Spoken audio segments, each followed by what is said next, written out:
ఆడవాళ్ళకి బెస్ట్ సలహా అంటే మీరు ఏమి ఇస్తారని అడిగారు. ఇక్కడ గోల్డ్ అంటే ఎంతమందికి ఇష్టం? మొహమాట పడద్దు.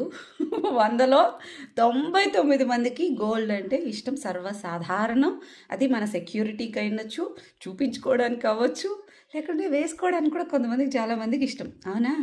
ఆ గోల్డ్ పై శరీరానికి ఎంత ఇష్టంగా గోల్డ్ వేసుకుంటారో, లోపల మన శరీరానికి గోల్డ్ లాంటిది. ఆడవాళ్ళకి ముఖ్యంగా మన ఎముకలకి చుట్టూ ప్రొటెక్షన్‌కి మజిలే. నీ స్కిన్ బాగుండాలన్నా, హెయిర్ బాగుండాలన్నా, నీ యాక్టివిటీస్ అన్నీ మనం ఏదైతే డైలీ యాక్టివిటీస్ చేసుకుంటామో, మన పనులన్నీ మనం సక్రమంగా చేసుకోవాలనుకున్నా, మెటబాలిజం బాగుండాలన్నా, ఈ ఫ్యాట్ అనేది ఎక్కువ స్టోర్ అవ్వకుండా మనం ఒక వెయిట్ మేనేజ్మెంట్కి చేసుకోవాలనుకున్నా, ఫుడ్ క్రేవింగ్స్ కంట్రోల్ ఉండాలనుకున్నా, ఇట్లా అన్నింటికి కూడా ఒక గోల్డ్ లాంటిది.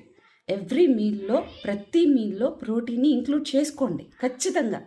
అండ్ దీనికి చాలామందికి మనకి ఆడవాళ్ళలో టైంకి తినరు చాలామంది. దానివల్ల గ్యాస్ ఫామ్ అవ్వడం ఇలాంటివి ఎక్కువ ఉంటాయి. గ్యాస్ ఫామ్ అవుతున్నప్పుడు మీరు ప్రోటీన్ తీసుకున్నప్పుడు ఇంకా ఎక్కువ ప్రాబ్లం అవుతుంటుంది. కాబట్టి రైస్ కంటే కర్రీస్ ఎక్కువ తీసుకోండి. రైస్ పెట్టుకుంటారు కదా, దానికి 2 రెట్లు కర్రీ పెట్టుకోండి.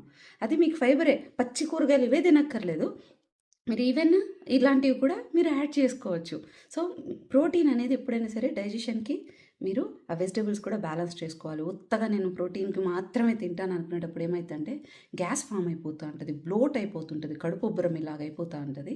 సో నేను ఇచ్చే బెస్ట్ సలహా నన్ను అడిగితే, మీరు హెల్తీగా హ్యాపీగా ఉండాలి అనుకుంటే ప్రోటీన్ ఇంక్లూడ్ చేసుకోండి ప్రతి మీల్లో. మీకు ప్రోటీన్ కూడా ఒక వీడియో చేశాను నేను. లేదు మీకు కనబడలేదంటే చెప్పండి, నేను ఇంకో వీడియో చేస్తాను ఎందెందులో ఉంటుంది అని చెప్పి.